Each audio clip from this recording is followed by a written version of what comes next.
When I was just a kid, my parents never stopped fighting. It was because of my dad's cheating. He was handsome and competent at his job, so I guess people around him couldn't resist. Despite getting caught multiple times, he never stopped cheating. It was as if he was pushing my mom's limits. By the time I turned 5, Mom reached her breaking point. I remember crying and yelling. How selfish can you be? You asked me to leave just because you got a child with another woman. What about Sarah, then? Enough. Sarah's already 5. The new one's just been born. So what? Don't you remember who did you marry? I said, I'll support you guys. Just understand it already. Even at that young age, I could sense how self-centered his arguments were. A dad who had a child with another woman while still having his wife. A mom pressured by my dad to divorce for his mistress and their child. Amid the chaos, I'd wonder, what's that child like? Eventually, Mom left Dad and moved out. Since then, I've never seen my father. After high school, I immediately started working. I wanted to help my mom as soon as possible. At first, I worked in a supermarket, managing stock and restocking shelves. I wasn't great with customers. After about 6 months, I started studying for the bookkeeping certification, heavily encouraged by a part-time older lady. Once I got that certification, my job prospects widened, and I luckily started working at my current company. I'm not particularly skilled. The only reason I kept my job was the support from those around me. Being diligent and reserved, my colleagues often looked out for me. I was fortunate with the employees in my office as well. And then I got someone special at work. A guy from the sales department, Bob Smith. If it wasn't for Bob, I might not have come to terms with my mom's death. Yes, she passed away suddenly due to a severe illness when I was 21. I can't forget the words she repeatedly told me while lying in her hospital bed. Cherish your bonds with others. Bob was with me during those final moments. Leave Sarah to me. I'll take care of her forever, he said. Amid the grief, Mom managed a small smile before she took her last breath. Growing up witnessing my parents' strained relationship, thanks to Bob, I experienced a happy married life. We were blessed with children, and after maternity leave, I could safely return to the same department. Balancing work and parenting isn't easy at all. Once again, the understanding and cooperation from those around me were invaluable. Sorry, manager. Just got a call from the daycare. My kids come down with a fever. That stuff. Go right away. I'll handle your pending work. Hey, manager. I'll be free in about 10 minutes. Just let me know whatever you need. I'll be finishing up soon too. Sarah, hurry up and take over with him. Yes, thank you all so much. Many of them were married, so they were understanding. But even aside from that, I felt truly blessed to be surrounded by such people.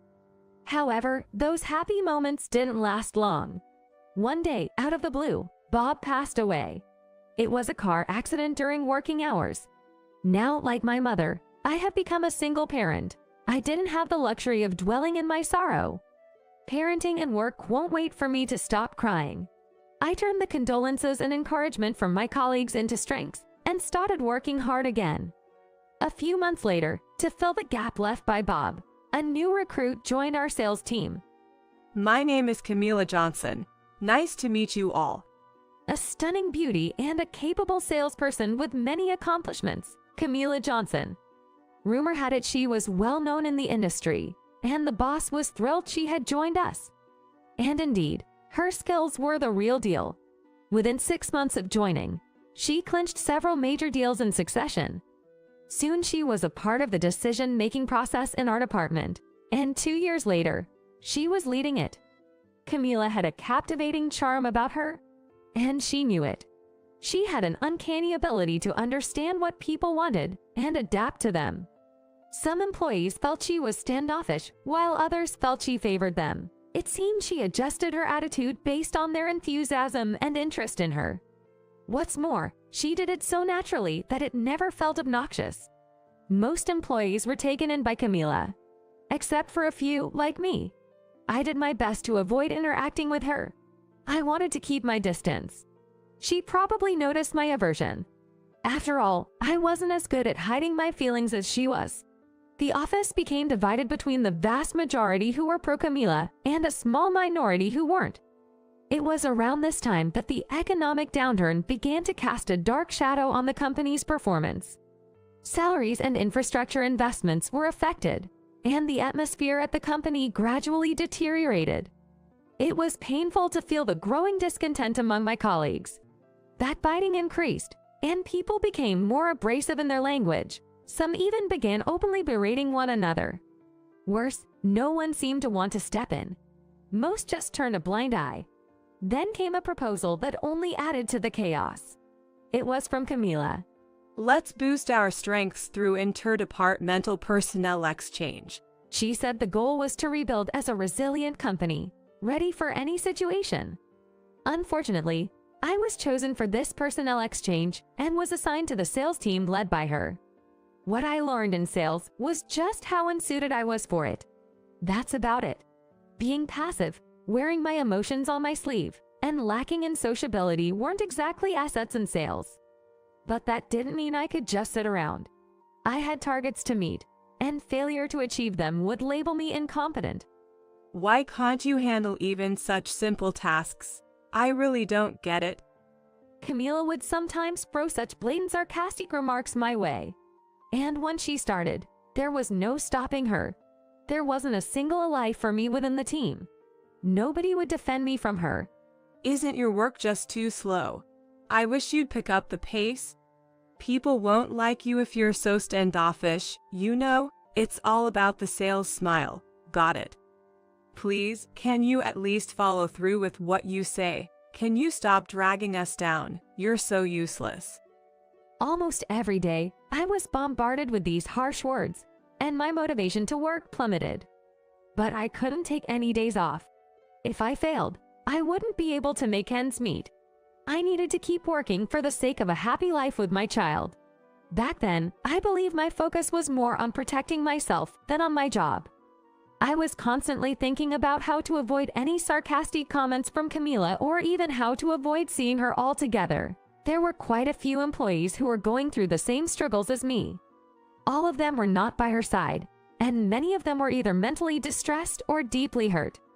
Naturally, the number of employees quitting increased. No farewell parties were held. No words of encouragement were given. The company's performance kept declining, and things became increasingly disorganized. One day, I was summoned to the boss's office. Wondering what the boss wanted, I asked, and there she was. You finally made it. Aren't you always so slow? It was Camila. She seemed very close to the boss, too close for comfort. We happened to talk about you, and since Miss Camila wanted to confirm something directly, so... What on earth did they want to confirm?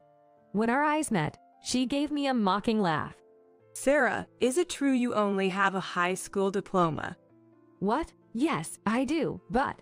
No way. There really are people like that here. Well, I guess that can't be helped then. What couldn't be helped? Camila, smiling smugly, reported to the boss. I'll reorganize the interdepartmental collaboration teams, adding the information that she only has a high school diploma. The boss, who couldn't argue against their star performer, reluctantly seemed to agree. All right. Then she approached me and whispered in my ear. Sorry, I don't need a high school grad in my team. Well then, boss, we'll be on our way. I was ushered out of the boss's office by her. The corridor was empty, just the two of us. This is exactly the situation I had hoped to avoid. The performance of my team, the one formed through interdepartmental collaboration, was at the bottom. Is that so? It's not just is that so. Who do you think is to blame for that? She was insinuating it was all my fault. I believe a team should help cover for members who might be struggling. Is it really possible for a company to grow by only keeping the competent ones? She was swapping out team members aggressively for her own objectives. I was completely fed up. What's with that look? Nothing really. If you go against me, you'll be fired. For someone like me now, that's pretty easy, you know. After hearing such words, I made up my mind. There are other companies out there. I don't have any reason to stay and suffer here. The next day, I handed in my resignation to the boss.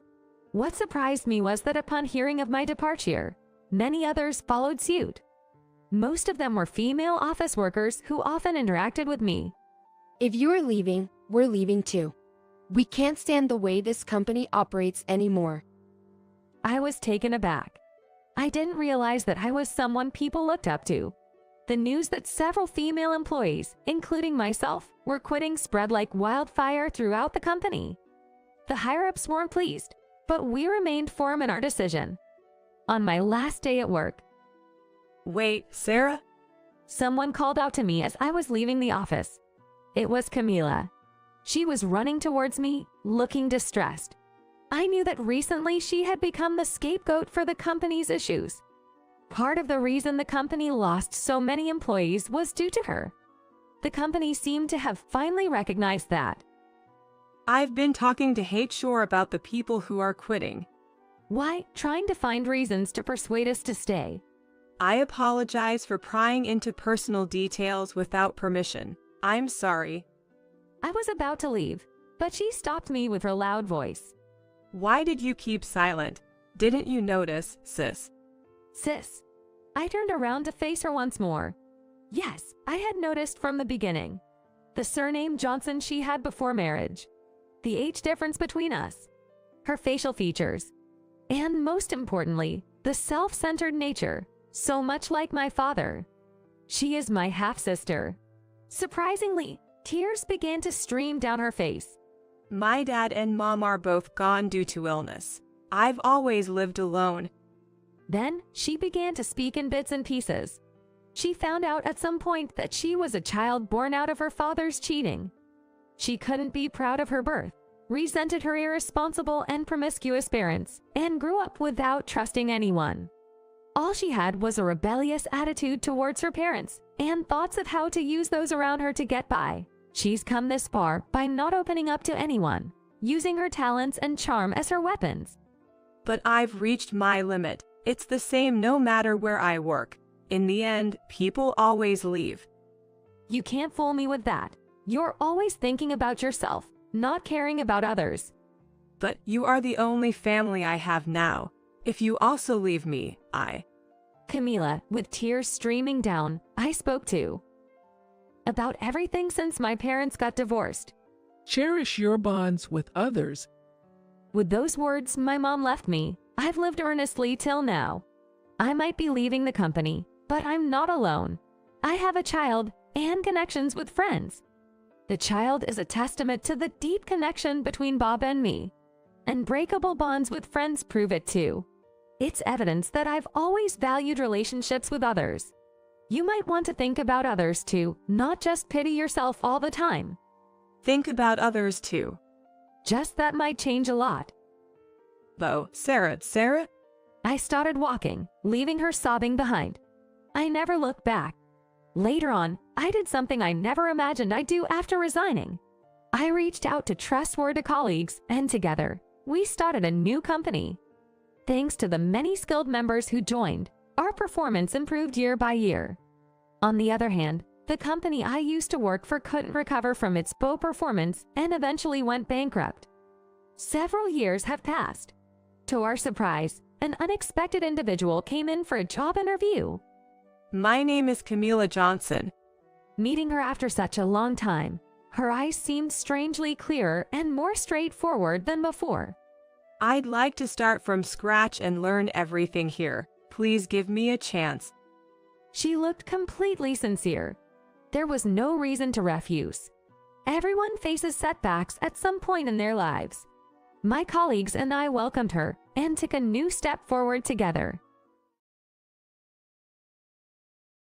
In this cemetery overlooking the sea, 1,000 snowdrop trees are planted, and during the peak season, one can witness breathtaking scenic views with the blue sea in the background. Right now, the flowers have not fully bloomed yet, and the branches have just begun to be tinted faintly white.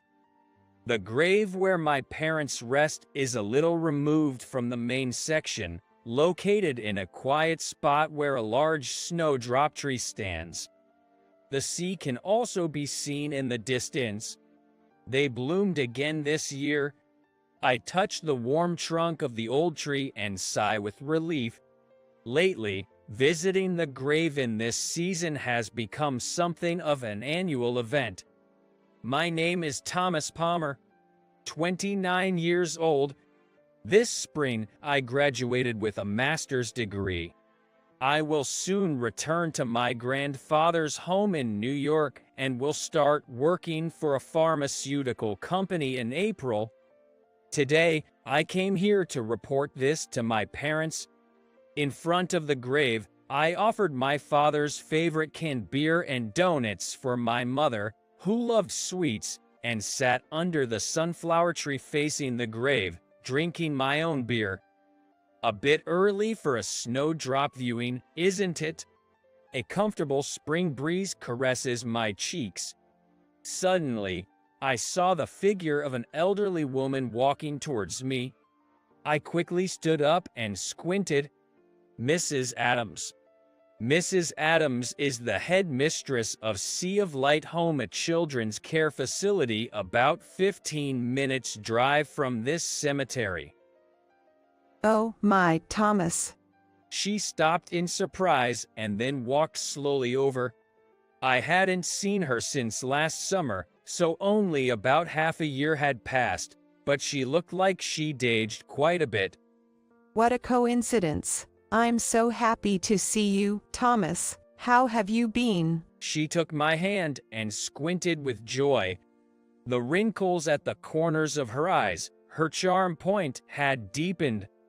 Yes, sorry I haven't kept in touch. Are you well, Mrs. Adams? Yes, same as usual. Surrounded by children. It's a hustle and bustle every day, she said while arranging the flowers she brought. Thank you for always coming, for the flowers, and everything else. It's okay, I like it here and feel comfortable coming. Oh, an old lady coming to the grave voluntary. How funny. She laughed at her own words. And after visiting my parents' grave, she said, if you have time, why don't you stop by home? I have something to give you, and gave me a ride in her car. Descending from the hilltop cemetery, the previous silence disappeared, and the colorful city landscape, eagerly awaiting the arrival of spring, jumped into view. The car drove through the city and approached the coastal road. So, did you get your room cleaned up? Sorry, I couldn't help you with that, she said, looking out the driver's side window. No, I didn't have much stuff anyway. Would you mind if we stop here for a moment? I bought cream puffs as souvenirs for the children at a pastry shop we found along the way. You didn't have to. She hesitated, but then put her hands together in front of her face, saying, but the kids will love it, thank you. As we drove along the coastline with mountains to our right, a small fishing harbor soon appeared in a narrow bay. Then we climbed a little up the hill to the children's care facility, Sea of Light Home. From the hilltop facility, you can see several fishing boats in the harbor, some fishermen and fishers at work on the breakwater, and a beautiful port town spread out below. Here, children who have lost parents, or who need care due to abuse or neglect, are accommodated and supported for independence after leaving. Now, 14 children from ages 3 to high school live here. Passing by a wooden signboard with paint peeling off and hard to read, I walked through the gate. The day my father died, I was also brought here in a car from the facility and walked through this gate. I lived here for only a month when I was 10, but the anxiety and pain in my chest from that time are still vivid in my memory. I also clearly remember the warmth when Mrs. Adams said, "It's okay," and hugged me, trembling and small. Even now, thinking about it almost brings tears to my eyes. Mrs. Adams dropped me off in front of the entrance, saying, "Go inside and wait," and went to park the car. I was about to enter the building when I suddenly looked at the small playground next to the building. I found a boy around 3rd or 4th grade, sitting alone on a piece of playground equipment slide. I saw myself in him at that age. My mother passed away from illness when I was very young. Since then, my father, a construction worker, raised me all by himself. That night, my father was going to be late because of overtime. "I'll be home by 9," he promised, and I waited for him by doing homework and watching TV. I had dozed off and was awakened by the loud sound of a fire truck siren. The time was a little past 10. The TV, left on, had switched to a news program. Strong winds from the ocean were rattling the poorly built windows of our apartment. I felt a sudden unease and called my father's cell, but there was no answer. When anxiety had begun to take over, I heard a knock at the door. "Dad?" I leaped up and rushed to the door. When I opened the door, there was an unfamiliar middle-aged woman and a police officer, who asked, "Are you Thomas Johnson?" I don't remember much after that. When I came to, I was in the arms of Mrs. Adams. That night, on his way home, my father noticed flames coming from the 2nd floor of a fishing lodge near our home. A guest's careless smoking had caused a fire. Fanned by the strong winds, the fire grew more fierce. There had been 2 other fires that day, and the fire trucks were delayed. Hearing from the lodge's staff that someone was trapped, my father rushed in alone. Soon after, he emerged from the entrance, carrying the trapped person. Both were taken to the hospital by the arriving paramedics. The person my father had saved seemed to have severe burns but survived. But my father, during the rescue, a falling beam struck him in the back, and he died in the ambulance before reaching the hospital. I heard all of this much later from the lodge's landlady. That was around the time you came here, Thomas. Turning around to the voice, Mrs. Adams was standing at the threshold, apparently having come through the back door from the parking lot, looking at the boy just like me. As I kept watching him, who was called by a female staff member, and returned to his room, Mrs. Adams said, "Here you go," and handed me slippers. I was led into the principal's office and seated on a sofa, sipping the coffee that had been prepared for me, when the principal came in with a small photo album. Sorry to keep you waiting. I found these old photos while organizing paperwork the other day. I thought I'd give them to you before you head back to New York. The principal said that and took out a photograph. It was a picture of 10-year-old me and my grandfather, who lived in New York, standing in front of the entrance to this facility. This? Do you remember? We took it the day you left. Both of us were glaring at the camera with expressions that were hard to read, whether we were smiling or angry. My grandfather was only 70 at the time, standing taller and looking younger. I remember, I didn't know what face to make, and I was really troubled. I think my grandfather felt the same. I said with a laugh, Your grandfather must have been lonely after you went to college here, right? When you went back for your job offer ceremony last year, you were in a rush because of your busy research, weren't you? I carefully put the photo into my jacket's breast pocket. You have to take care of your grandfather when you get back. Right, I replied and finished drinking the rest of my coffee. Before heading to the waiting room after completing the boarding process, I called my grandfather. Thomas, what's up? You already in New York? My grandfather answered the phone in a raspy voice, almost sounding angry.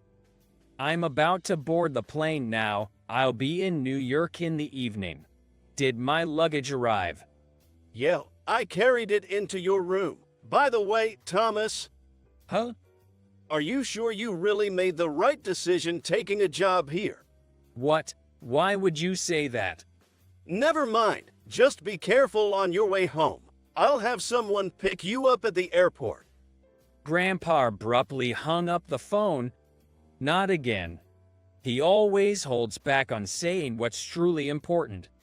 He's been like that since I was a child. Your soda's going to be lukewarm, he said, looking at me gripping my can of soda. I'd been so nervous, even forgot to take a sip. The zoo on a weekday was nearly empty, and even the popular animal enclosures were available. The morning after Grandpa had brought me to New York from the facility, he woke me up, saying, "We're going to the zoo." I bought a carbonated drink from a shop at the resting corner near the primate enclosure, and sat across from him on a bench. I drank the soda nervously.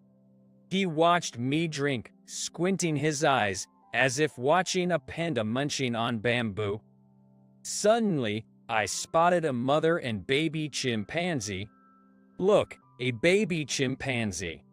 I left my half-finished soda and ran to the enclosure. A nearby zookeeper explained that this wasn't the real mother, but a female chimpanzee with birthing experience was caring for the baby, whose real mother had died of illness. Grandpa, who had quietly come to stand beside me, said, "I wonder if that baby is truly happy." When I responded with maybe, he asked, "Why do you think so?" I was about to say something when he cut me off, saying, "Well, never mind," and started to walk away.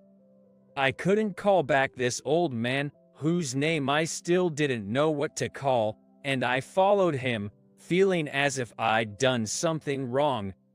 When I reached the arrival lobby at the airport, Harrison was there, waiting, and ran up to me. He has been Grandpa's secretary and driver since I was little. "Welcome back, Thomas." Harrison, with his small frame, gave me a big hug with a beaming smile. "I'm back. Thanks for coming to get me, Harrison." The freeway was congested. "Your grandfather has been eagerly awaiting your return," Harrison said, with a knowing smile. "How's his health?" "Yes, he received a clean bill of health at his last checkup." That's a relief. I relaxed into the seat. "He's always been confident about his physical strength since he was young. Remember, your last elementary school field day." Harrison spoke to me through the rearview mirror. I saw Grandpa sitting in the guest seat. Harrison was beside him, holding a video camera. I was at the start line of the obstacle race, nervous. I had promised Grandpa the night before that I'd come in first place. Losing was not an option. The race began with the sound of the starting pistol. Everyone took off at once, clearing obstacles one after the other. Finally, we had to pick a piece of paper from a box and find the object written on it to reach the goal. I was in the lead and pulled a paper. It read your favorite person or thing. I looked around, bewildered. During that time, the other kids who were behind caught up and passed me. I made up my mind and stood before my grandfather. "Grandpa, come on." He said, "All right," and took my hand and ran. We came in third place. I was somehow very happy. "I can still run more," he said, panting, and slumped at the finish line. "Aren't you completely worn out?" Harrison laughed as he recorded my grandfather, and then he zoomed in on the paper I was holding and asked, "What's written on this paper?" Suddenly, Harrison said, "Something got in my eye," and went away somewhere. Do you still have that video you took at that time? Yes, of course. Would you like to watch it with your grandfather later? Nah, that's fine. He chuckled. The 0.2-acre property with a pure Japanese-style mansion looked like a temple or inn from the outside. With its stone walls and white plaster, roofed Japanese gate, and artfully arranged pine and bamboo plants in the garden. As a young boy living in a small apartment, I felt uneasy in this large mansion at first and spent all my time playing in the garden, while imitating my grandfather and feeding the carps in the pond. I was staggered to hear from Harrison that a single carp could cost tens of thousands of dollars. These beautiful carps and garden were cared for by her late grandmother. So, Thomas, please love them. Harrison said, looking lovingly at the garden. I remember it like it was yesterday. Getting out of the car and passing through the gate, Mrs. Smith was waiting outside the entrance. She is the housekeeper of this house, a talented cook in her late 50s, and someone I adore like a mother. Mrs. Smith, I'm home. Glad to see you're well. Thomas, welcome back. I made all your favorite dishes for dinner, she said, pushing me on the back. Now, your grandfather is waiting for you. He was reading a book in his study. I'm back now. Welcome back from your long trip. You must be tired. Take a rest. He said only that and returned his gaze to the book. Has he lost weight? His voice seems to lack vigor. I became a little worried. How's your health? Oh, I'm fine. The doctor just told me you don't look 84 the other day. My grandfather said, taking off his reading glasses. How about you? Must have been tough researching at the university. Then he continued. Developing medicine is a painful job that requires constant patience and effort. You could have taken an easier and more glamorous job. I want to do something useful for people. Still concerned about what I told you when I took you in? My grandfather said when he took me in, I'll let you study anything you want. Just become someone who can be useful to others. As a child, I somehow took it as a condition to become part of my grandfather's family. If I study hard and become a doctor or a lawyer, would he be pleased? I used to think about that, but now it's different. Now, driven by a stronger feeling, I want to pour everything into drug development. Bram Purdy. At that moment, Mrs. Smith's voice came from beyond the door. Dinner's ready. Let's go. She has cooked just for you, he said as he stood up and left the room. On the morning of the first day at work, dressed in a brand new suit, I greeted my grandfather. I'm leaving now, he said. You've got this, as he sent me off. Harrison had offered to drive me, but I had decided to commute by train, so I declined. Smith adjusted my tie, patted my shoulders, and said, "Good luck with the new employee's greeting," giving me a thumbs up. On the first day at work, the 130 new employees who had beaten high competition looked tense. The presidents gave us a speech, followed by the awarding of appointments, introductions of executives and department heads, and finally, the new employees' greetings. I was introduced by my boss as Thomas Palmer, the new employee representative assigned to the Pharmaceutical Research Institute of the Research Department, and got ready for the speech. Before the speech, I expressed my greetings to the president and my bosses. In my speech, I revealed a feeling I have always had since I was 14. 10 years ago, a dear family member suffered from a life-threatening illness. Fortunately, they had surgery, and there's been no recurrence, and they are now living healthily. But we never know when illness might strike again. I decided that I never want to see anyone fight against illness alone. So, I studied pharmacology in college to cure that disease. I want to use my emotions and experience to create sincere medicine for all those suffering from illnesses and those who hold the thought, I don't want to lose my loved ones, with all my might. I was applauded by my colleagues and bosses. After work, we went to a restaurant for dinner together. I enjoyed food and conversation with fellow new employees from the same research department, whom I had met at the job offer ceremony. I was touched by your speech earlier. Bravo! Suddenly, a young boss applauded and called out to me. I thanked him, confused, saying, "Thank you." How on earth could you come up with such a made-up story? Don't show off just because it's in front of the president. He, perhaps drunk, had a glazed look, and snatched the champagne I was holding and chugged it. Reality isn't that simple. How many years do you think it will take to develop a drug? You, who knows nothing, don't talk about something like dreams, you idiot. I glared at him and said, "Nobody can predict the future. Perhaps tomorrow, we may find a clue to a cure for an intractable disease. That's what attracted me to pharmacology." He looked incredulous and sighed. Which college did you go? I bet it was some low-tier college.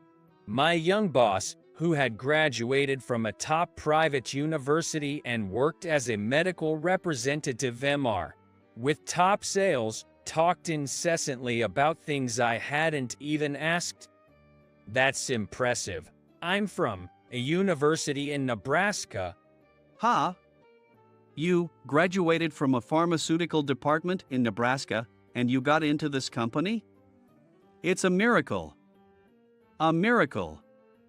But I would love to see the face of a parent who could only send their child to such a college. My parents have nothing to do with it. I chose that college myself. I was patted my head by him, was said, "Sore losing is unbecoming," and I was laughed loudly. At that moment, I felt a presence behind us. What's going on with my grandson? A sudden voice made me turn around in surprise, and my grandfather, who was supposed to be at home, was standing there with Harrison and other executives. "Grandpa." Harrison smiled and said, "Indeed, he wanted to see your big day, so I brought him here. You gave a grand speech. It was splendid." My young boss laughed even louder, saying, "What? You brought a guardian here?" Grandpa frowned and yelled at the still confused him, "Call your boss here right now." His boss, the sales manager, came running, his face red with embarrassment. You. What are you doing? This gentleman here is our company's chairman, Jason Palmer, and that new employee over there is his family. My young boss stumbled and looked at me, saying, What is going on?" Then heard another voice from behind. "Thomas, what happened? Are you all right?" I turned around to see the president standing there. "Uncle James, I mean, Mr. President." My brother actually said James, my beloved childhood figure and the sole son of my grandpa, the president of Palmer Pharmaceuticals, hugging my shoulders. He said, "I've got no complaints about the son of the man who saved my father's life," and laughed. He had affectionately watched over me since adopting me as a child when I lost my parents. Well, what? He was overwhelmed by surprise, stumbled, grabbed a nearby tablecloth, and fell dramatically. The sound of breaking dishes and screams filled the room. What are you doing, you fool? The sales manager yelled even louder in anger. As Harrison helped him, now covered in some kind of sauce, to his feet, he added, And let me tell you, Thomas Palmer's College is not just any local university. It's one of the prestigious state universities. Thomas admired a professor there since high school and wanted to study under him, seeing his research up close. So don't talk like you know everything. I was a bit shocked to hear the usually gentle Harrison speak angrily. I am sorry. Looking down, the senior employee mumbled his apology, and Grandpa spoke up. Being a medical representative is busy and stressful, with so much knowledge to acquire. But if someone who sells healing medicines hurts others, it's no good at all. Take some time to reflect on yourself, your job, and your heart. He apologized sincerely. After the commotion, Grandpa and I were on the rooftop terrace of the restaurant. The place is filled with plants of various sizes and grass growing at our feet. There are timber-laid walkways and wooden benches here and there. It was such a pleasant place, filled with sky and greenery, that it was easy to forget we were on a restaurant rooftop. We sat on a bench in an observation area with a view of the city skyline. I hope he doesn't get into too much trouble, I murmured, and Grandpa chuckled. You were the same when you first came to live with us, getting into a brawl during a school visit. But in the end, you were concerned about the other person. You've always been a kind child. That day was a school visit, and Grandpa had come to watch. I had been called a country bumpkin by the guy sitting next to me, who had teased me in a whisper during class, saying, "Your dad looks like your grandpa."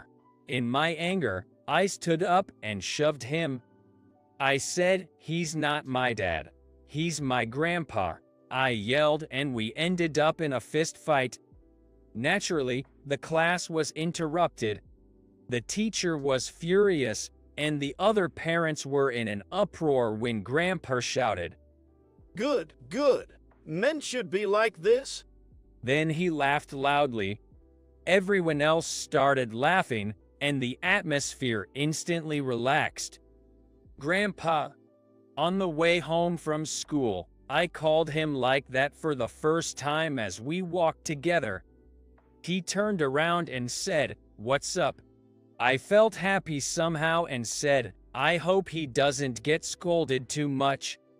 He patted my head and said, smiling, "Getting hungry. Let's go home." Yeah, I remember that, but it must have been because I was happy. And then I continued. I was happy enough to care about others, both then and now. It's all thanks to you, Grandpa. He looked at the distant scenery and smiled. Then he asked, "How did you find out about the illness?" "Well, of course I know. We live together. You lied about going to a spa for a treatment and came back after surgery as if nothing had happened, but your diet changed and you lost a lot of weight. Plus, the medicine. I looked up the medication you were taking on the internet." He said, impressed, "Really? Why didn't you tell me about the illness? Is it because I'm not your real family?" Then he thought for a moment and continued, "I didn't want to burden you. I wanted you to live freely without being tied to anything. I thought that's what your father would have wanted too."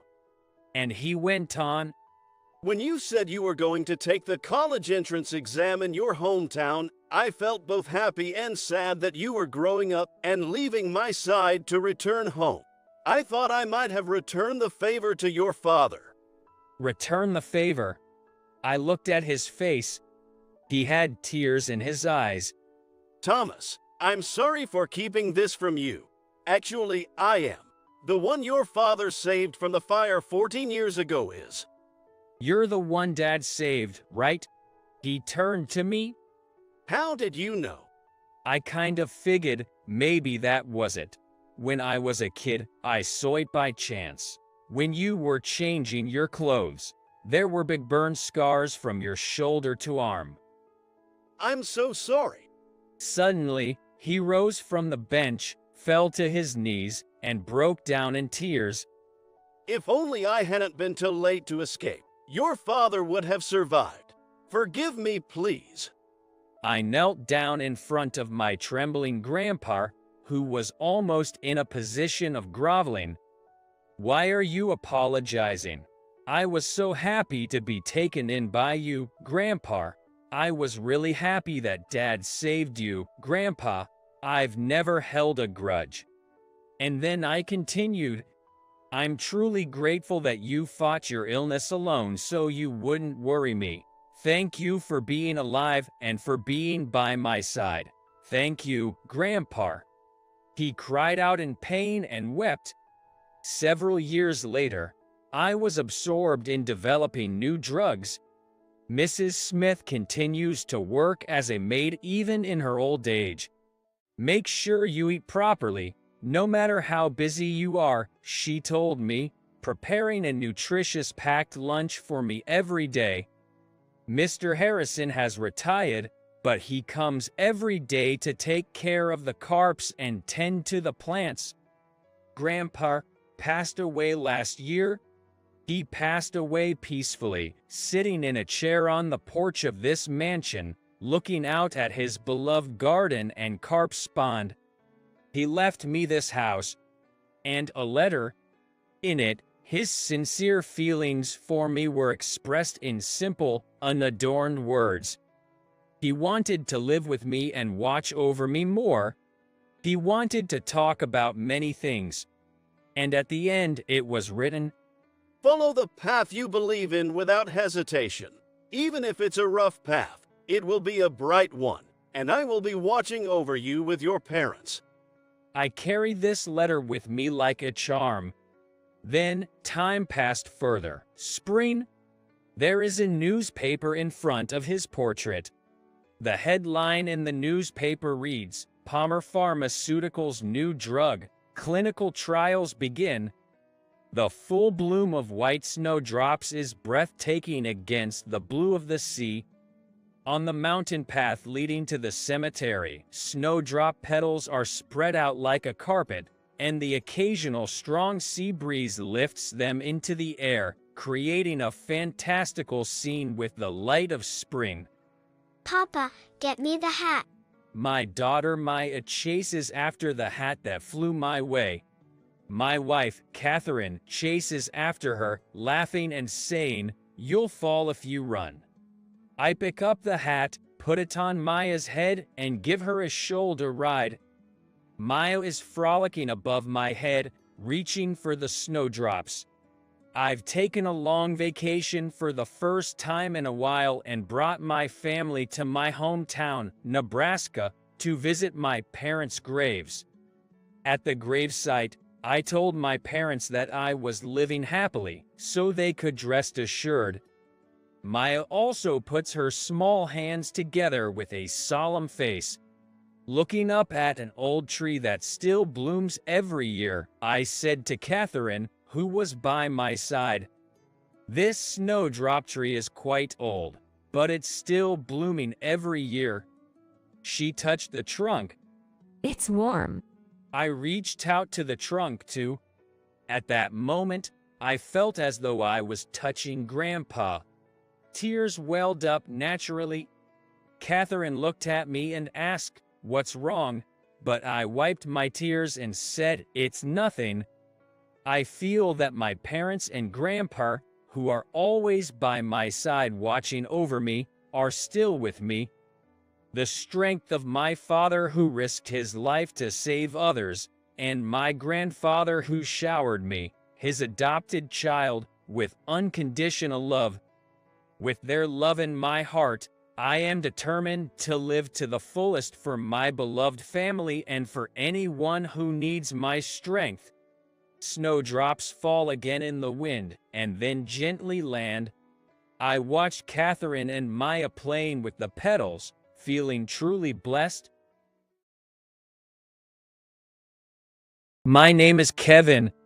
When I was a kid, my mother passed away, leaving just my father and me. Dad worked in construction, so he left early in the morning and returned late at night. Back in elementary school, I couldn't afford the popular games or comics that other kids had. This led to being frequently teased for being po, even in high school. I often wondered why we were so po or why I didn't have a mother like everyone else, sometimes crying about it. But I knew how hard my father worked, clumsily learning household chores and raising me with everything he had.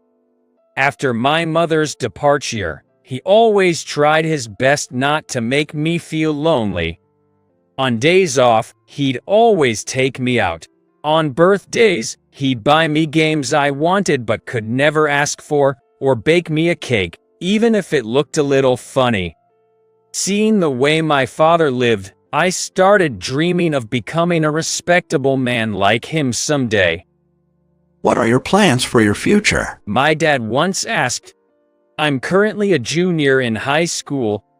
I replied, I'm thinking of working after high school, Dad. He was taken aback, worrying if he had pushed me too hard. He insisted, I've saved enough for you to go to college, son. I know I can still study without heading to college and I learn better through real-life experiences. I responded. At first, my dad was lost for words but eventually respected my decision. Job hunting was tough. While working part-time, I tirelessly looked for a full-time job. I took some certification courses and finally managed an interview at a small local company. The interviewer wasn't impressed with my high school diploma, but the boss seemed to like me, and I got the job. At first, I handled simple tasks and paperwork. But thanks to my diligence, I started gaining recognition from my colleagues. However, some became jealous. What's this high school grad thinking, working so hard? He's probably trying to suck up to the boss. It was often frustrating. I wanted to respond, but nothing could change my educational background. I was disheartened, but there were a few who genuinely appreciated me, so I kept pushing through. It was tough, though. That was around the time. Then there was this supervisor, Mr. Anderson. He'd mock my background, saying things like, You're just a high school grad, huh? Impressive you've lasted this long. Or, I'm surprised a high school grad like you can even get certified. Kudos to you. With a sarcastic laugh. He didn't use direct insults, but he often mentioned my lack of education. I felt stressed with every such encounter but kept reminding myself to prove my worth through my work. Besides Mr. Anderson, there were others who'd ridicule me out of pure jealousy. But every time they did, Anderson would show up saying, This high school grad won't ever match up to you guys. Forget him, let's grab some lunch. And he'd lead the others away. It was tough to fit in with the rest, but around that time, I met Catherine, who later became my wife.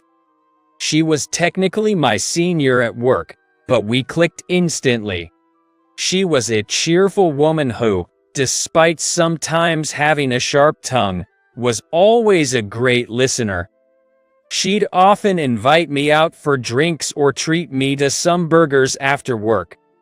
Being around Catherine made all my worries seem trivial, and before I knew it, we were laughing things off together. She had that kind of energy. When I talked to her about Anderson's teasing, she said, What's his problem? As long as you do your job, your background doesn't matter. Anderson's the real fool. You'll prove him wrong someday. She'd slap my back and cheer me on. Catherine's presence was a huge comfort to me. And as time went on, I found myself drawn to Catherine more than just a colleague. It was my first love. We started meeting outside of work, and before long, we were spending our days off together. By the time I reached my 5th year at the company, I confessed my feelings to Catherine. Catherine, I really like you. I know I'm younger and might seem unreliable, but would you consider dating me? Your face is so red. Sure, let's date. And with a shy smile, Catherine agreed. After we started dating, it would not be an exaggeration to say that those were the happiest times Kevin had ever experienced in his life. 2 years into our relationship, I proposed to Catherine. After giggling, she made a big circle with her hand. I was so happy I could have cried. When we went to visit our parents' homes, my dad tearfully said to Catherine, "I have such a wonderful son. Please make him happy." And for some reason, he was bowing deeply to her. Catherine patted my dad on the back and said with a big grin, "Leave it to me," which made me wonder if she was the one joining my family. When we submitted our marriage license, we held hands and walked home, laughing and saying, "From today, we're not just senior and junior, or lovers, but husband and wife." We decided to have a wedding ceremony. We wanted to thank and make happy all the people who had helped us, Catherine's parents, and especially my dad. At the wedding, we invited our families, the CEO, a few colleagues, and also Anderson. To be honest, I didn't really want to invite Anderson, but Catherine insisted. We should send Anderson an invitation too, she said firmly. To be honest, I was a bit perplexed, but since Catherine was so insistent, we decided to invite Anderson to our wedding. Then came the wedding day. The ceremony was progressing smoothly. My emotional dad was bawling, and even the CEO had tears in his eyes. The colleagues who used to make fun of me didn't seem too pleased to be there. Given that it was a joyous occasion and both the CEO and my father were present, I thought there wouldn't be any disruptions. But then I overheard them. They were gathered together, whispering, "I heard he only has a high school diploma. Nice ceremony, though." Clearly, they were mocking me. Even on such a day, they have to gossip. I was taken aback. From a distance, I saw Anderson approach Catherine. I panicked. If they ridiculed Catherine as well, I wouldn't be able to stand it. Just as I was about to rush over, fist clenched, I heard, "Thank you, Anderson." Catherine's voice rang out from the microphone. Everyone in the hall turned to look at Catherine and Anderson. After a brief silence, Catherine faced the crowd. "Ladies and gentlemen, I'd like to share a story about Kevin and myself, if that's all right." She continued. I was taken aback. This wasn't in the wedding program. The hall went quiet. Kevin joined our company a few years ago. He's been diligent and sincere, which I believe is why I fell for him. But there were colleagues who didn't think well of Kevin. I'm talking about you people. You often ridiculed him with the word high school graduate, didn't you? Catherine pointed to the colleagues who had been whispering earlier. A murmur spread through the crowd. Trying to deflect the attention, those colleagues laughed nervously and said, "No, you got it wrong." Catherine continued. People who judge others by their educational background are narrow-minded. Ironically, Kevin is now more valuable to the company than you are. But despite all the insults and slander, Kevin has endured and worked hard up to this point. She then turned to Anderson. We might not have made it this far without the support of some people. Anderson, thanks to you, we are able to celebrate this day. This was a shocker. Everyone knew Anderson was the biggest critic of Kevin. As murmurs filled the room, Catherine continued, I know some of you may be surprised, but it's all true. Anderson always teased Kevin, my husband. On the surface, he ridiculed him as a high school graduate, just like those employees over there. But, Anderson, I happened to eavesdrop. You mocked my husband on purpose to prevent others from getting too heated and gossiping about the other employees, didn't you? Anderson's eyes went wide with surprise. Even Kevin couldn't help but exclaim, "What?" It was by chance. I intended to give Anderson a piece of my mind, but I overheard him talking with other employees. Anderson, you said it, didn't you? He might have only graduated from high school, but he's got potential. He's too good to go to waste in a place like this. It should have been easy to call out the gossiping employees, but doing so would probably only increase the number of harsh words and harassments directed at me. It turned out that Anderson had deliberately acted in a way that mocked me the most to divert the attention. I was misunderstood by everyone, but Anderson willingly took that role. So, Anderson, I want to express my gratitude. Without you, we wouldn't have come this far. Thank you for awkwardly standing up for my husband. Catherine said, tears forming in her eyes and a smile on her face. I couldn't hold back my tears. I had been unaware of Anderson's, my former boss's, clumsy affection.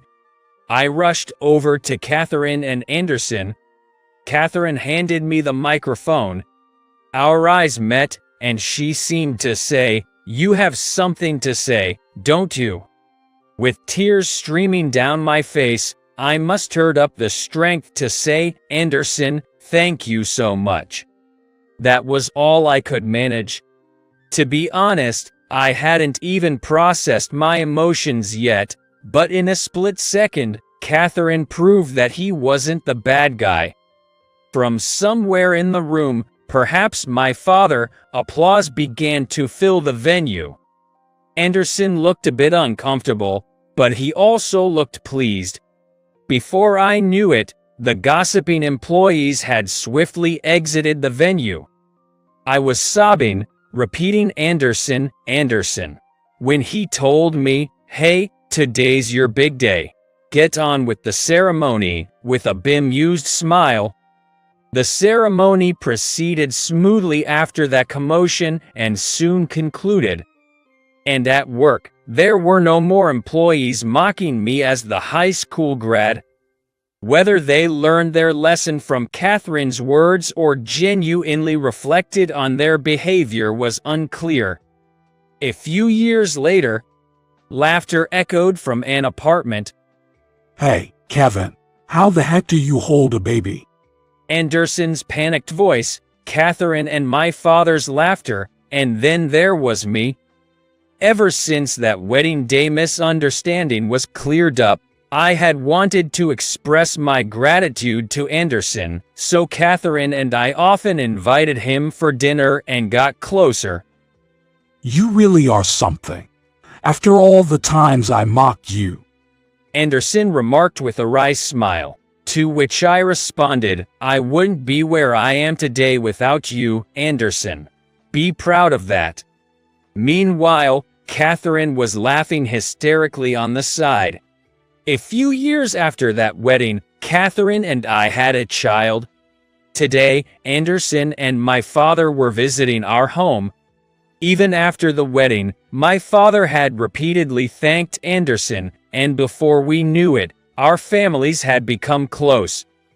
Anderson, want to try feeding the baby some milk?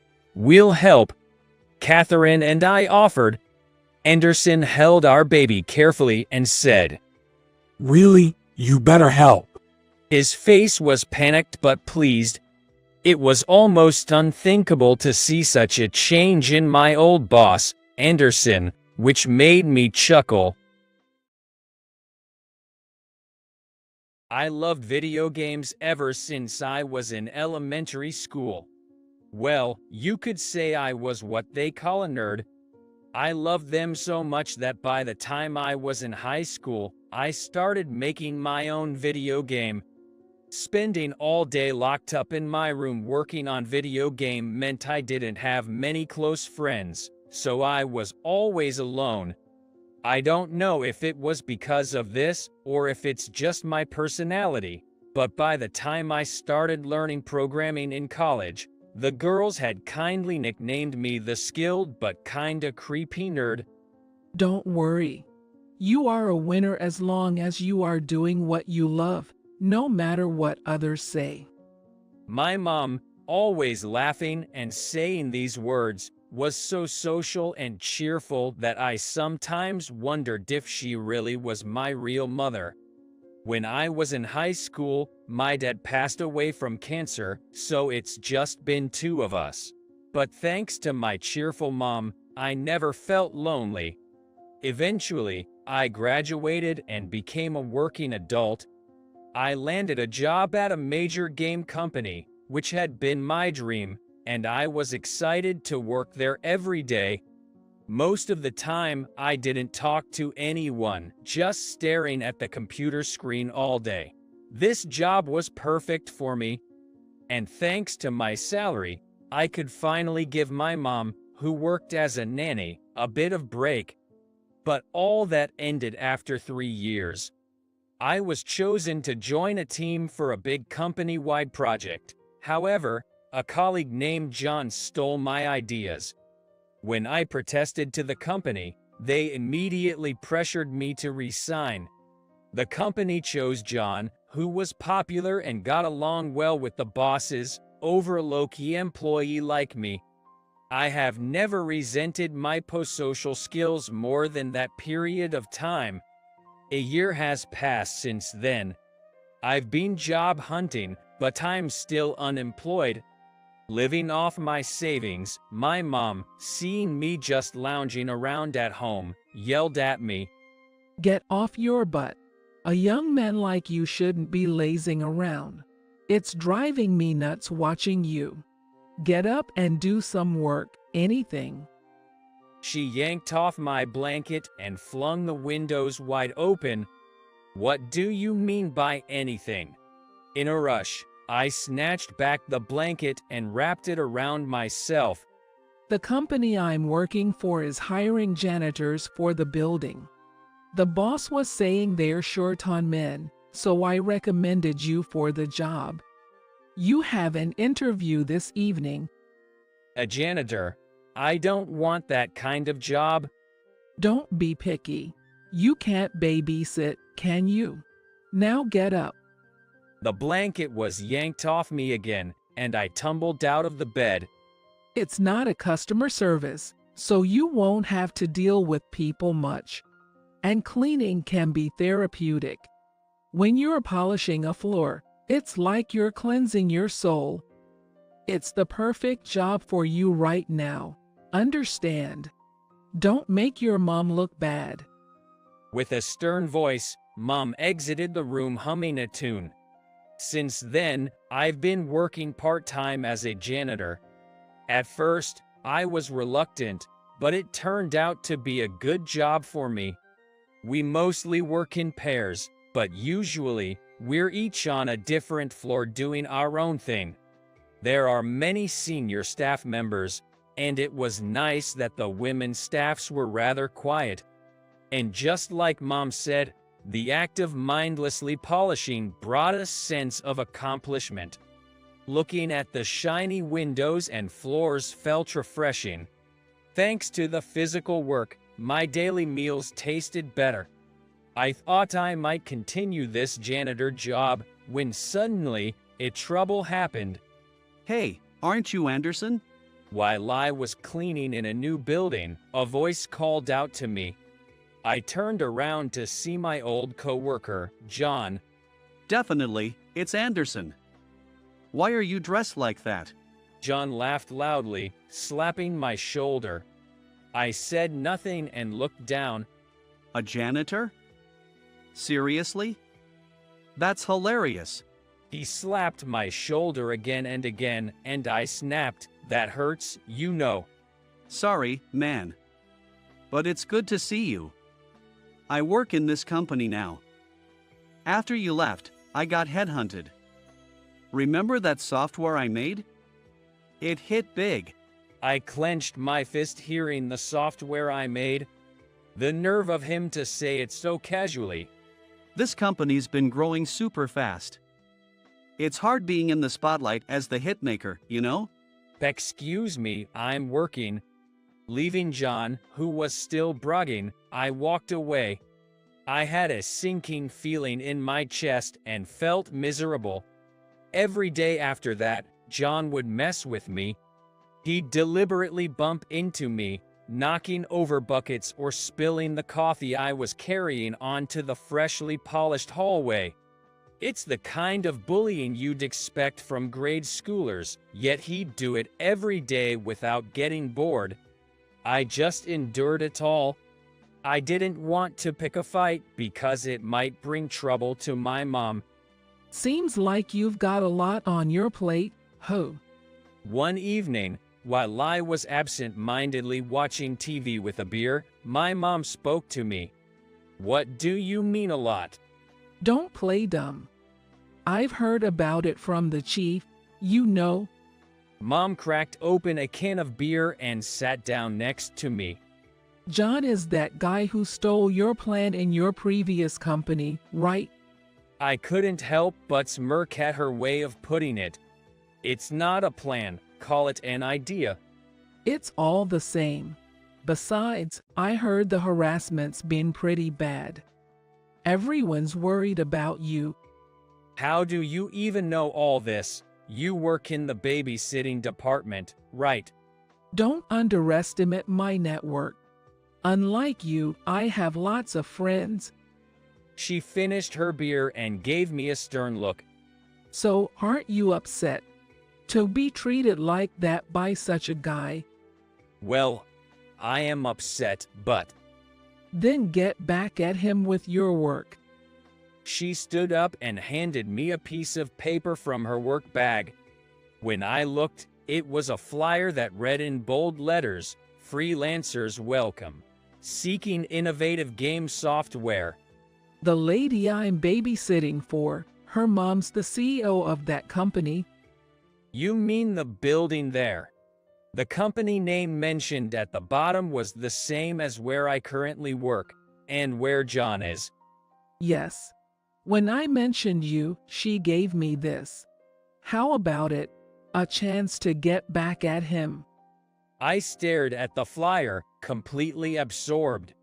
Being a janitor is a proper job.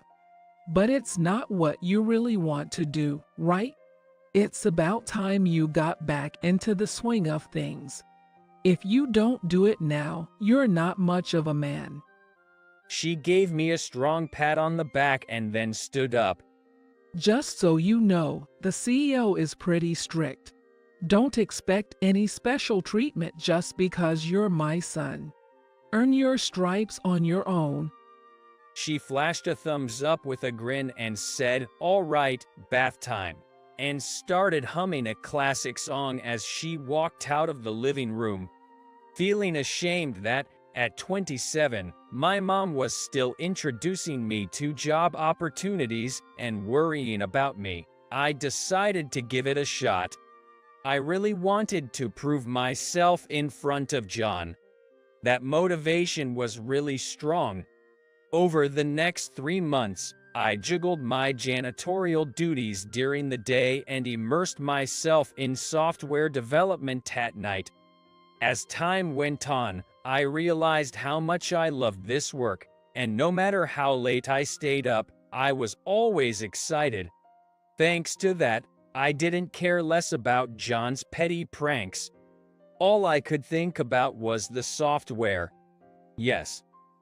I finally uploaded my completed software online and let out a deep sigh. The feeling of accomplishment washed over me, and I slept like a log that night. I didn't even notice when Mom put a blanket over me in the middle of the night. A week later, I went to work as usual, but I felt dizzy.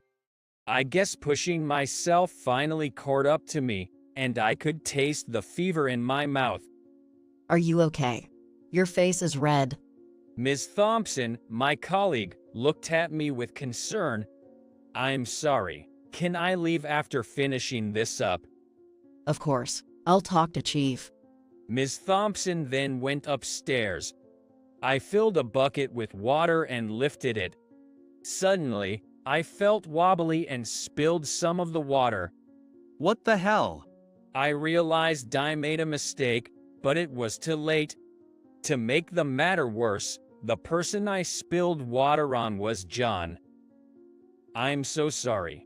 I'll clean it up right away. As I tried to wipe his pants with a clean towel I had, he said, "Don't touch me, you're disgusting." Pushing my hand away, I've been thinking, why is a loser like you always around me? Get lost. even though he was yelling at me, it was my fault, so I kept apologizing. I'm truly sorry. I'm telling you to get lost. Are you deaf as well as dumb? John kicked the bucket that was placed nearby. Water splashed all over me. I've always found you annoying. I'll tell the cleaning company to fire you, so get lost. Just then, What's going on here? a calm female voice spoke, and John and I both looked her way. A stern-looking woman in her late 30s, wearing a beige suit, frowned at me. Oh, boss. John hurriedly put the bucket back. The boss. Is she the CEO my mom mentioned? Well, this janitor splashed water on me. John stumbled over his words, but the CEO just glanced at him and asked me, "What's your name?" "David Anderson," I replied. The boss's face lit up when I answered. You're Anderson. This saves me the trouble of reaching out. The boss pulled out a handkerchief from her bag and began wiping me down. "Hey, that's all right." I quickly stepped back, but the boss shook her head. No, I'm about to introduce you to everyone. We can't have our leader looking like this. It'll give everyone a shock." Confused, I looked at her, and she said, "Follow me, and you too, John." Without another word, John and I followed behind the boss.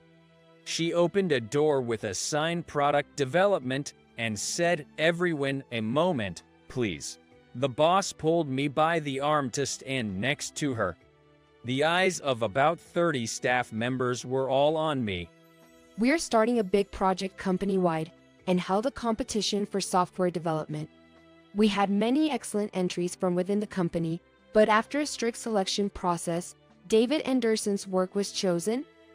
The room erupted in cheers. I just stood there, dumbfounded. David used to work for a major game company. He's the real brains behind the hit Xenon's Adventure series. We're honored to have such a valuable talent in our company. Emphasizing the word real, the boss took a quick glance at John. John's face turned as pale as a ghost. David will lead the team. We'll inform those who've been selected to be on his team. It's our biggest project this season. Let's make it a success. Everyone clapped and smiled at me.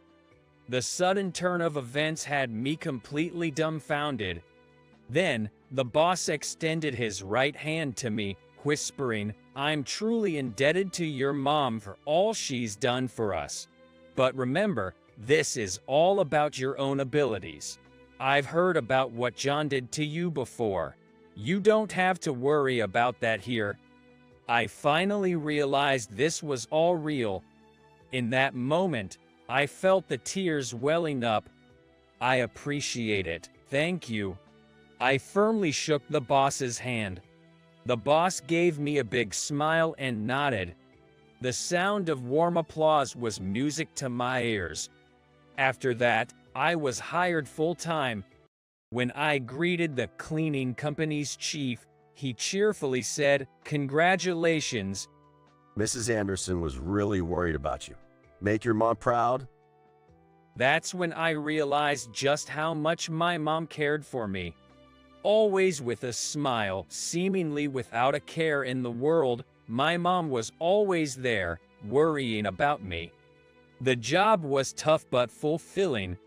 Thanks to the boss's leadership, everyone had the freedom to work in a productive environment. We might be a small company now, but I'm sure we'll grow big. I genuinely wanted to give everything for the company. John was in my team, but he didn't show any resistance. In fact, he was working really hard. The boss must have had a serious talk with him. Seeing John, who always acted so smug, working harder than anyone else made me appreciate him a bit more. All of this was thanks to my mom. I thanked her over and over again, asking what I could give her as a gift. After some thought, she responded, "A daughter-in-law and grandchildren." That's a tall order. That's what I thought, but when I said, "I'll do my best," she burst into laughter. My name is Kevin Johnson.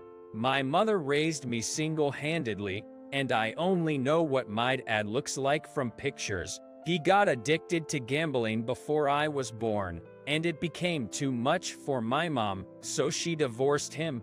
Mom worked hard to raise me. She would leave early in the morning and come back late at night, and I couldn't muster the courage to tell her that I was being bullied in elementary school. Every day, I was bullied by David, a guy who's known by everyone in town and whose father runs several businesses. He would scribble on my textbooks and shout insults at me. Being timid, I couldn't stand up to the bullying from David and just endured it quietly. The reason I could withstand David's bullying was because of my childhood friend, Susan. Susan was the epitome of studiousness, always wearing her hair in braided pigtails, donning thick glasses, and engrossed in a book. And every day on our way home, she would catch up to me and say with tears in her eyes, "I'm sorry I couldn't help you." Walking home with Susan was the happiest time for me. We'd talk about our favorite books and about our teachers. It was a time so special that it made me forget about the bullying at school. One day, after parting ways with Susan, I returned home to find my usually working mom sitting in a dark room. "Welcome home," she said with a look of sheer exhaustion. The tension in the air made my voice tremble. "What's wrong?" "I'm sorry. I'm just really tired." The company where my mom worked was what you'd call a toxic workplace. Every day, Mom was at her wit's end, being yelled at by her boss and forced to do unpaid overtime. "Kevin, listen. I'm thinking of moving back to our family home. You remember Grandpa and Grandma have that farm, right? I want to help out there and start our life anew. We'll have to move from here, and it'll be quite rural. But can you forgive me for making this decision?" I was taken aback by my mom's teary-eyed proposal.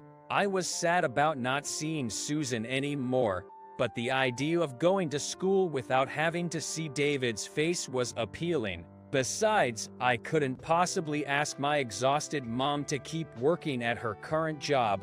"Mom, it's okay. Let's move to Grandpa and Grandma's place. I'll help out the farm too." "Thank you, and I'm sorry, Kevin." Holding back tears, my mom embraced me, while all I could think about was Susan. The moving preparations began right away. Mom quit her job, and it was decided I'd be transferring schools. The teacher allowed me to tell everyone about the moving when I felt it was right, and I thought I had to tell Susan first. On the usual way home, carrying a backpack filled with textbooks that had been scribbled, I heard the familiar voice of Susan calling out, "Kevin." Did anything bad happen today? Are you okay? "I'm fine. I didn't get hurt or anything." That's good. Behind her thick glasses, Susan's eyes lit up with a smile. I need to tell her about moving. I need to do it quickly. Even though I thought this, it was hard to bring it up. Finally, we reached the usual crossroad where we part ways, and Susan waved as she always did. "See you tomorrow, Kevin." "Wait, Susan." She stopped, looking puzzled. I finally mustered up the courage and told Susan, "You know, I'm gonna be moving to my grandparents' place in the countryside, so we won't be able to see each other soon. I won't be able to see Susan anymore. With that thought, the words just slipped out of my mouth. Can we write letters to each other, so maybe we can meet again someday? Feeling embarrassed, I looked down, but Susan rushed over to me. Holding my hand, she nodded vigorously. Definitely right. I promise I'll write back. I want to see you again, Kevin. Tears glistened in Susan's eyes. Seeing Susan saddened by our parting made me so emotional that I felt tears coming. We both teared up as we promised to stay in touch through letters, and then Susan and I went our separate ways. When my transfer was announced at school, David looked uninterested and Susan was in tears. After moving to the countryside, I started helping out on my grandparents' farm with my mom. I didn't have the money for college, so after high school, I got really into farming. Helping out on the farm was fun, and the taste of the vegetables we grew always amazed me. Above all, seeing my mom regain her health and spirits was the best thing for me. I kept in touch with Susan through our casual letters. Sometimes, when I sent her vegetables from the farm, she'd send back homemade treats. Though I wanted to see her, a decade passed without ever mentioning it in my letters. I got used to helping on the farm and began studying agriculture. My grandparents planned to leave the farm to me, and I was living fulfilling days. Amidst this busy yet peaceful life, a letter arrived. It wasn't from Susan, but invitation to an elementary school reunion. The moment I saw the invitation, David's face flashed in my mind. Though it brought back some unpleasant memories, the hope of possibly seeing Susan again made my heart swell, and so I accepted the invitation. The day of the reunion, it was held in a fancy hotel ballroom in the city. I had to wear a formal suit, which I wasn't used to, so I felt rather awkward. What if Susan sees me like this and is disappointed? But if I get to see her, I'd be so happy. I wonder what kind of person she's become. With a mix of anxiety and anticipation in my mind as I walked into the venue, the first thing that caught my eye was David. His face was handsome, and though David was a bully, he was always surrounded by people. This hadn't changed since elementary school, and there were always many people around David. I sneakily sat in a corner of the venue trying to find Susan without being noticed by David. Disappointed by not seeing Susan anywhere, I suddenly heard a teasing voice. "Hey, is that you, Kevin?" David approached and peered into my face. "Wow, it really is Kevin. How've you been? I've missed picking on you." I forced a smile at David, who had a mean grin on his face. He probably missed having someone to bully. David's eyes were like that of a child who just got a new toy. "So, what have you been up to? My dad gave me one of his companies, and now I'm the CEO. It's tough work, especially managing all the employees. Looks like you haven't been through such hardships, huh?" "Well, I've been farming." "Farming? Seriously, you're a farmer now?" With David's loud exclamation, a crowd began to gather around us. I was too scared to lift my face. The thought of being ridiculed for my beloved farming was too much to bear. "Farming's for po folks. I could never do that. Aren't there bugs? Too gross for me." I wanted to block out David's taunting laughter, but feeling like he was mocking not just my profession but my family too, anger welled up inside me. "You don't eat vegetables." "Huh.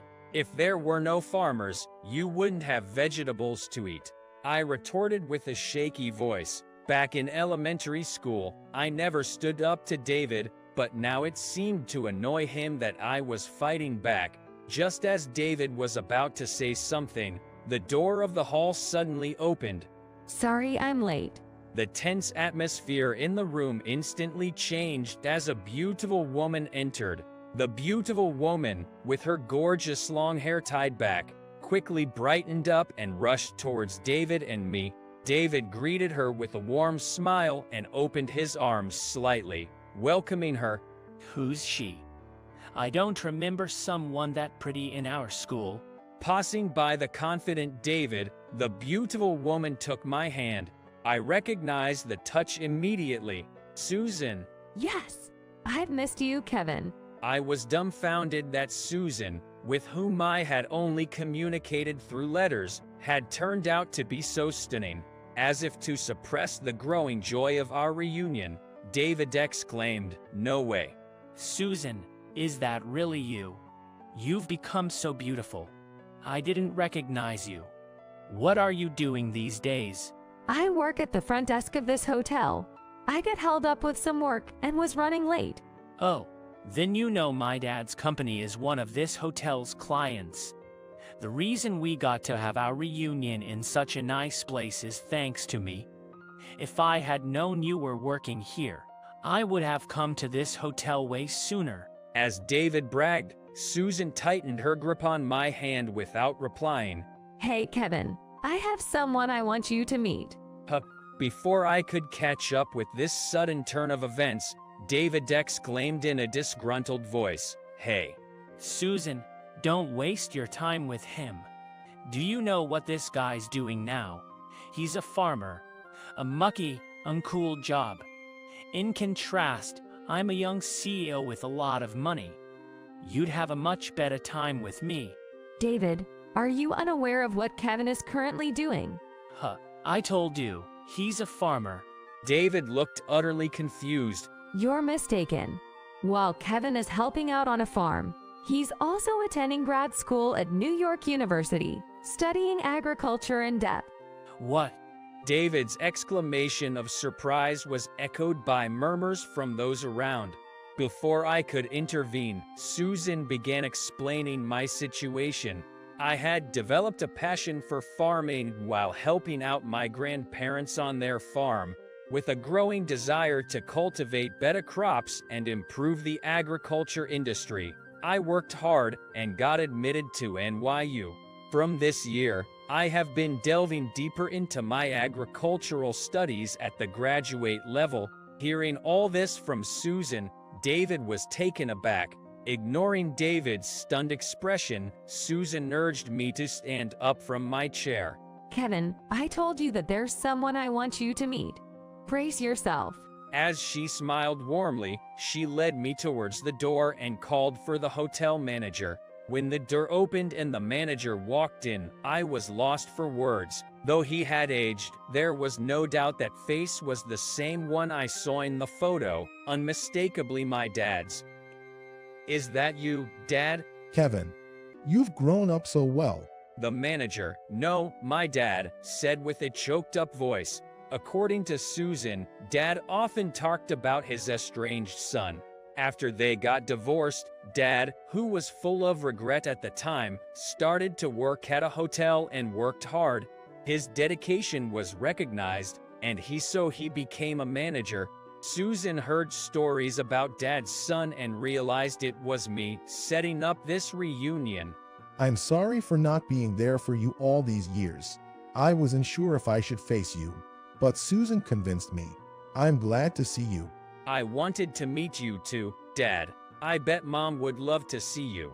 So, if you're up for it, come visit our farm sometime. I tried to hide it, but I always felt the void of not having a father.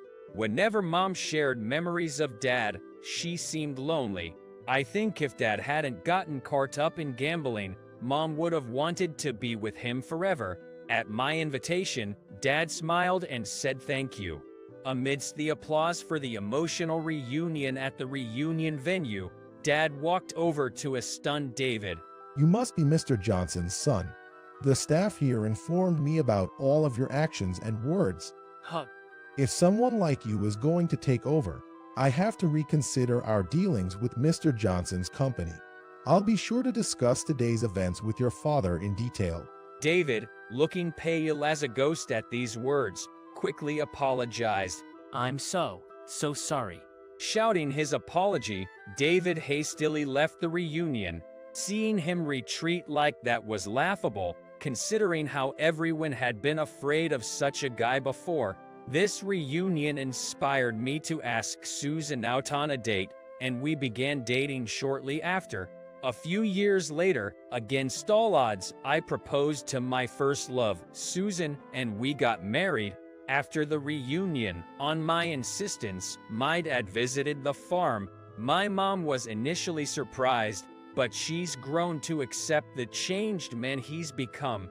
Lately, they've been spending more time together, and I am secretly hoping that they will remarry. As for David, I heard through the grapevine that he ran the company he inherited from his father into the ground due to his power tripping and lack of preparation. Now, he's undergoing strict training as the heir under his father. I know that with dedication, anything can bear fruit, just like the effort put into growing tasty vegetables. I sincerely hope that David's efforts will one day pay off, and I'm cheering him